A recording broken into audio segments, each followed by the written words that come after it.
नमस्कार साथियों, आप देख रहे हैं यूपी मीडिया। यूपी मीडिया आपके लिए डेली लाता है उत्तर प्रदेश की 25 बड़ी और ताजा खबरें। आइए जानते हैं उत्तर प्रदेश की दिन भर की ताजा और बड़ी खबरें। आज की पहली खबर, धार्मिक स्थल पर स्वामित्व के लिए अदालत जाएगी भाजपा। फतेहपुर के आबू नगर के रेड्डिया मोहल्ले में स्थित एक पुराने धार्मिक स्थल का विवाद अब अदालत में जाएगा। भारतीय जनता पार्टी इस स्थल को ठाकुर द्वारा बताते हुए इसके स्वामित्व के लिए अदालत में याचिका दाखिल करने जा रही है। भाजपा के जिलाध्यक्ष मुखलाल पाल ने इसकी जिम्मेदारी पार्टी के विधि प्रकोष्ठ को सौंपी है। भाजपा जिलाध्यक्ष मुखलाल पाल ने कहा कि भाजपा हमेशा कानून का पालन करती आई है। पार्टी इस मामले को अदालत में ले जा रही है। ठाकुर द्वारा संबंधी ऐतिहासिक दस्तावेज जुटाए जा रहे हैं। 3 दिन के अवकाश के चलते थोड़ी देरी हुई। सोमवार से प्रक्रिया में तेजी लाई जाएगी। इस सप्ताह अदालत में याचिका दाखिल की जाएगी।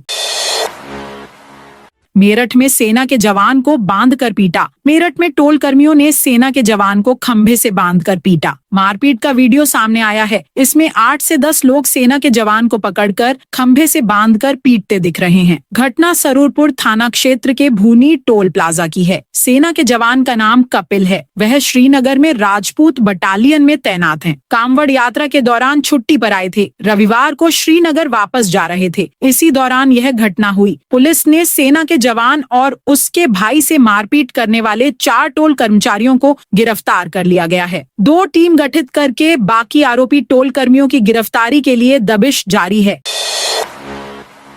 जमीनों के दाम हुए 2 गुना, लागू हुआ नया सर्किल रेट। जमीन, मकान और दुकान खरीदना सोमवार से 40% तक महंगा हो जाएगा। सोमवार से नए सर्किल रेट प्रभावी हो जाएंगे। नए रेट के अनुसार ही बैनामा होंगे। अब फव्वारा में दुकान की कीमत 1.95 लाख रुपए प्रति वर्ग मीटर होगी, जबकि संजय प्लेस में 1.84 लाख रुपए। MG रोड, कमला नगर, जयपुर हाउस और फतेहाबाद रोड पर भी संपत्ति खरीदने में जनता की जेब ढीली होगी। आपत्तियों और सुझावों पर सुनवाई के बाद DM अरविंद मल्लप्पा बंगारी ने सोमवार से नए सर्किल रेट लागू करने के आदेश दिए हैं। जिले में करीब 8 साल बाद सर्किल रेट का निर्धारण हुआ है।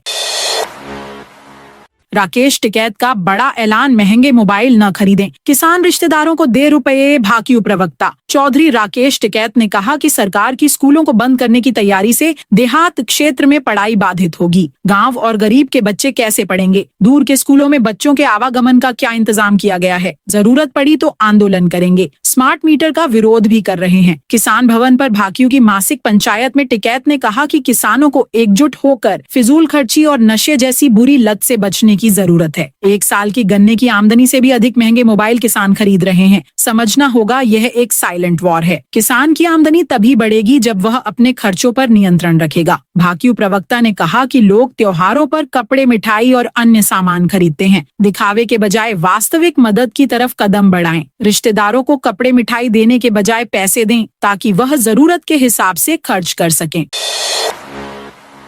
इस शहर में 3 दिन बंद रहेंगे 10 स्कूल कॉलेज। बरेली में उर्स ए आला हजरत के मद्देनजर जिलाधिकारी ने 18, 19 और 20 अगस्त को शिक्षण संस्थानों को बंद रखने का आदेश जारी किया है। यह निर्णय विद्यार्थियों की सुरक्षा और शहर में यातायात व्यवस्था को सुगम बनाए रखने के उद्देश्य से लिया गया है। जारी आदेश के अनुसार उर्स में बड़ी संख्या में मुरीदों, श्रद्धालुओं के आगमन की संभावना है, जिससे शहर में जगह जगह जाम की स्थिति उत्पन्न हो सकती है। इसको देखते हुए शहर के 10 स्कूलों को 3 दिन के लिए बंद रखने का फैसला किया गया है।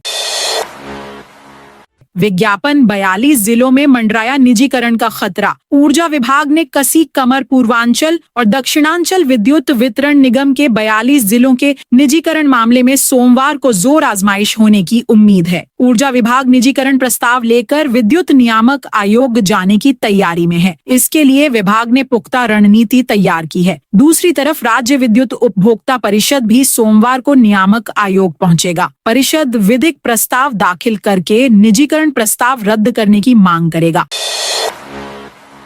प्रदेश में कक्षा 9 और 10 के ओबीसी छात्रों की बढ़ सकती है छात्रवृत्ति। यूपी में कक्षा 9 व 10 के ओबीसी छात्रों के लिए छात्रवृत्ति की दरों में वृद्धि हो सकती है। अभी यह राशि सामान्य और अल्पसंख्यक वर्ग के छात्रों के मुकाबले कम है। सभी वर्गों के छात्रों के लिए नियमों में एक रूपता लाने की योजना के तहत छात्रवृत्ति में वृद्धि किए जाने पर मंथन हो रहा है। प्रदेश में कक्षा 9 व 10 के छात्रों को परिवार की सालाना आय अधिकतम 2.5 लाख रुपए तक होने पर छात्रवृत्ति दी जाती है। वर्तमान में इन कक्षाओं के एससी एवं एसटी छात्रों के लिए 3,500 रुपए सालाना, सामान्य व अल्पसंख्यक वर्ग के छात्रों के लिए 3,000 रुपए सालाना और ओबीसी छात्रों के लिए 2,250 रुपए सालाना छात्रवृत्ति दी जाती है।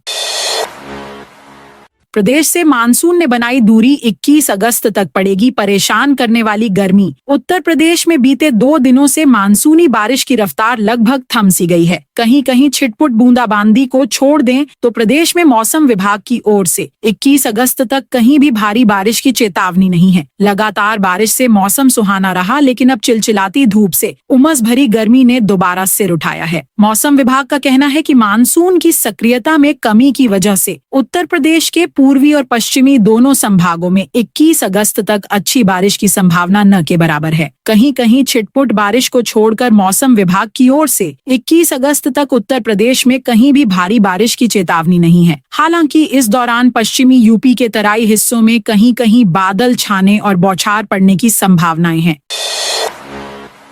बांके बिहारी मंदिर में वीआईपी कल्चर रहा हावी, पुलिस ने ही तोड़े दिए नियम। श्री बांके बिहारी मंदिर में श्री कृष्ण जन्माष्टमी के पर्व पर वर्ष में एक बार होने वाली मंगला आरती में इस बार कुछ अलग ही दृश्य देखने को मिला। आरती में केवल 600 लोगों को ही अनुमति दी गई थी। केवल पास धारक ही पहुंचे, लेकिन मंदिर में तमाम पुलिसकर्मी और उनके स्वजन आरती में शामिल हो गए। इसका वीडियो भी सोशल मीडिया पर वायरल हो रहा है, जिसे देखकर लग रहा है कि आरती के दौरान मंदिर में 2000 से अधिक लोग मौजूद रहे। भीड़ के कारण खुद अधिकारी भी फंसे हुए नजर आए। उन्हें निकालने के लिए पुलिस कर्मियों को जद्दोजहद करनी पड़ी। फेसबुक पर ब्रजवासी तरह तरह के कमेंट्स भी लिख रहे हैं। पुलिस प्रशासन के इस रवैये का विरोध भी हो रहा है। आज पीएम से मिलेंगे अंतरिक्ष यात्री शुभांशु। अंतर्राष्ट्रीय अंतरिक्ष स्टेशन आईएसएस में जाकर इतिहास रचने वाले ग्रुप कैप्टन शुभांशु शुक्ला रविवार सुबह भारत लौट आए। वतन वापसी पर उनका दिल्ली एयरपोर्ट पर ढोल नगाड़ों के साथ जोरदार स्वागत हुआ। केंद्रीय मंत्री जितेंद्र सिंह, दिल्ली की मुख्यमंत्री रेखा गुप्ता और इसरो प्रमुख वी नारायणन समेत बड़ी संख्या में लोग शुभांशु का स्वागत करने पहुंचे थे। शुभांशु आज प्रधानमंत्री नरेंद्र मोदी से मुलाकात करेंगे और अंतरिक्ष की अपनी ऐतिहासिक यात्रा के अनुभव साझा करेंगे। सरकार ने सोमवार को लोकसभा में एक विशेष चर्चा का प्रस्ताव रखा है। सीएम योगी ने जनता दर्शन में 200 लोगों की सुनी समस्या। सीएम योगी आदित्यनाथ 3 दिवसीय दौरे पर गोरखपुर में हैं। सोमवार की सुबह गोरखनाथ मंदिर परिसर में आयोजित जनता दर्शन में उन्होंने लोगों की समस्या सुनी। समस्या सुनकर समाधान का भरोसा दिया। जनता दर्शन में 200 लोग पहुंचे थे। अधिक मामले आए। कई लोगों ने जमीन पर अवैध कब्जे की बात बताई। कुछ लोगों ने रास्ते का विवाद बताया। सीएम ने अधिकारियों से कहा कि इन मामलों की जांच कराकर त्वरित की कार्रवाई की जाए। यदि कोई किसी की जमीन पर अवैध कब्जा कर रहा है तो उस पर सख्त कार्रवाई हो। कई फरियादी अपने परिजनों की गंभीर बीमारियों के इलाज के लिए आर्थिक सहायता की मांग लेकर पहुंचे थे। सीएम ने उनकी बात सुनी और एस्टीमेट बनवाकर लाने को कहा। उन्होंने कहा कि सरकार की ओर से आर्थिक मदद की जाएगी। आगरा में होटल में एसी कंप्रेसर फटने से लगी आग। आगरा में देर रात होटल डीसी विलास में एसी का कंप्रेसर फटने से आग लग गई। होटल से आग की लपटें उठने लगी। अफरा तफरी मच गई। लोग जान बचाने को होटल से बाहर भागे। सूचना पर पुलिस मौके पर पहुंची। करीब 45 मिनट बाद आग पर काबू पाया गया। हादसा देर रात करीब 1 बजे थाना रकाबगंज अंतर्गत छिपीटोला में हुआ। लोगों ने बताया कि होटल की 3री मंजिल पर एसी का कंप्रेसर तेज धमाके के साथ फटा। ऐसा लगा कि कोई ब्लास्ट हुआ है। इसके साथ ही एसी में आग लग गई। धमाके की आवाज सुनकर होटल में रुके लोग बाहर निकल आए। आग में कोई हताहत नहीं हुआ है। होटल का सामान जल गया है। माफिया वकील ने 1500 करोड़ की सरकारी जमीन कब्जाई। कानपुर का वकील अखिलेश दुबे लड़कियों से फर्जी मुकदमे लिखवाकर लोगों से करोड़ों वसूलता था। हाल में एक बीजेपी नेता ने अखिलेश पर झूठा मुकदमा करने का आरोप लगाया कि उन पर फर्जी केस लगाकर 50 लाख की वसूली की। इसके बाद पुलिस ने मामले में जांच शुरू की। फिर अखिलेश के काले कारनामों की परत दर परत खुलती चली गई। पता चला कि अखिलेश ने शहर में 1500 करोड़ की सरकारी संपत्तियों पर कब्जा कर रखा है। यूपी दरोगा भर्ती बोर्ड की नई गाइडलाइन जारी। प्रदेश पुलिस में उप निरीक्षक और समकक्ष पदों पर सीधी भर्ती के लिए अभ्यर्थियों द्वारा पूछे गए प्रश्नों का उप पुलिस भर्ती एवं प्रोन्नति बोर्ड ने निराकरण कर दिया है। खासकर महिला अभ्यर्थियों द्वारा जाति प्रमाण पत्र के बारे में पूछे जाने पर बोर्ड ने स्पष्ट किया है कि उन्हें पिता पक्ष का जाति प्रमाण पत्र मुहैया कराना होगा।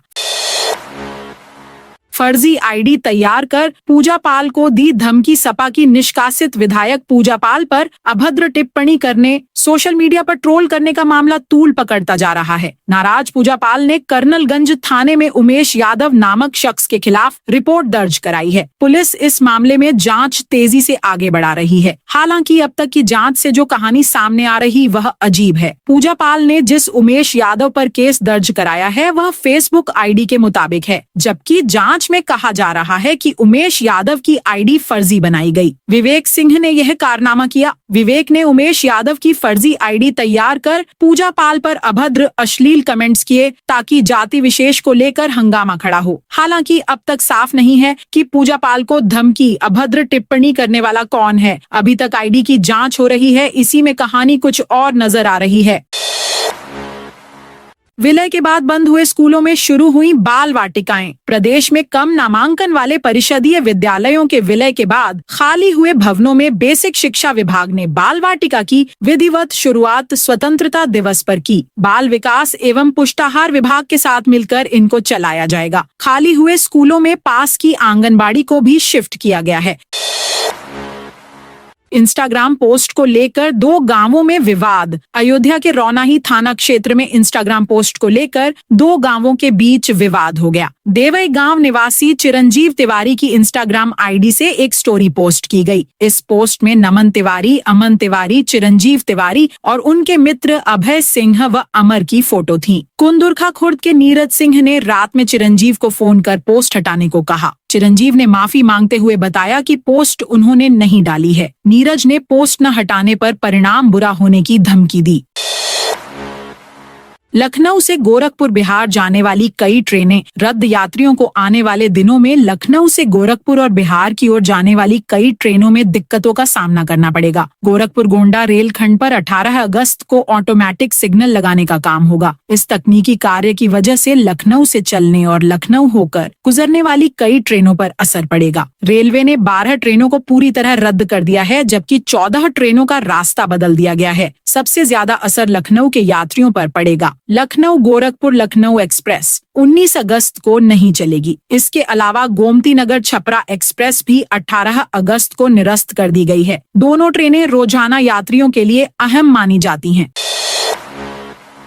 यूपी इंटरनेशनल ट्रेड शो में जलवा बिखेरेंगे काशी के पारंपरिक उत्पाद। वाराणसी जिले के 50 उद्यमियों ने यूपी इंटरनेशनल ट्रेड शो के लिए पंजीकरण कराया है। नोएडा के India expo centre and mart में 25 से 29 सितंबर तक काशी की प्राचीन पारंपरिक हस्तशिल्प व आधुनिक उत्पाद का जलवा नजर आने वाला है। 30 हस्तशिल्प ऑडियोपी, 10 एमएसएमई और 10 निर्यातकों ने पंजीकरण कराया है। डिप्टी सीएम केशव प्रसाद मौर्य के रिश्तेदारों पर हमला। यूपी के रायबरेली में शनिवार की रात जन्माष्टमी पर खरीदारी करने जा रहे चाचा भतीजा पर आरोपियों ने हमला बोल दिया। उनकी पिटाई की और 4 पहिया वाहन में तोड़फोड़ की। पीड़ित चाचा भतीजा प्रदेश के डिप्टी सीएम केशव प्रसाद मौर्य के रिश्तेदार हैं। मारपीट में दोनों को गंभीर चोटें आई हैं। रविवार की शाम तहरीर मिलने पर पुलिस ने 2 युवकों और 1 किशोर के खिलाफ केस दर्ज किया है। पुलिस मामले की जांच कर रही है। बताया गया कि जगतपुर थाना क्षेत्र के पिछवाड़ा गांव में डिप्टी सीएम केशव प्रसाद मौर्य के समधी हरिशंकर मौर्य रहते हैं। समधी के साड़ू अमित कुमार मौर्य जन्माष्टमी पर गांव आए थे। अमित प्रतापगढ़ जिले के संग्रामगढ़ थाना क्षेत्र के पचीसा असोगी गांव के रहने वाले हैं। प्रधानमंत्री नरेंद्र मोदी 13 सितंबर को आ सकते हैं सोवा रिगपा मेडिकल कॉलेज और अस्पताल के लोकार्पण के लिए। प्रधानमंत्री नरेंद्र मोदी सामान्य रूप से अपने संसदीय क्षेत्र वाराणसी लगभग 3 माह के अंतराल पर आते हैं। वह बीते 2 अगस्त को काशी आए थे, जब उन्होंने लगभग 2200 करोड़ की परियोजनाओं का लोकार्पण और शिलान्यास किया था। पीएम नरेंद्र मोदी के दौरे की एक और संभावना अगले माह बन रही है। दरअसल पीएम अपने जन्मदिन के मौके पर बाबा दरबार भी दर्शन पूजन के लिए जा सकते हैं। सावन माह में पीएम भले ही काशी आए हों, लेकिन बाबा दरबार में भीड़ की वजह से वह दर्शन पूजन के लिए नहीं जा सके थे। इस बार वह बाबा दरबार में जा सकते हैं। तो दोस्तों, यह थी आज यूपी के सभी जिलों की खबरें। आप इस वीडियो को कौन से जिले से देख रहे हैं, उस जिले का नाम बताइए।